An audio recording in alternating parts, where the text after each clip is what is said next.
శివుని గుడిలోనూ మనం లింగ రూపంలో ఉన్న శివుడినే చూస్తాం, కానీ ఇక్కడ వ్యక్తి రూపంలో ఉంటూ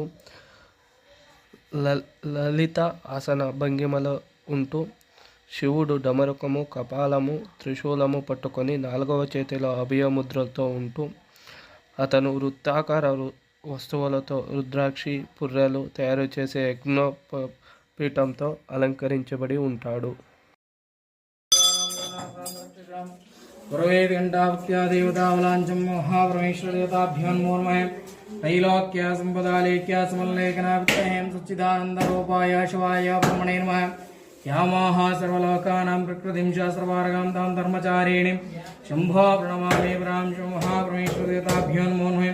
शिवसिद्धेश्वर देवताभ्यो नमो नमः। అందరికీ నమస్కారం.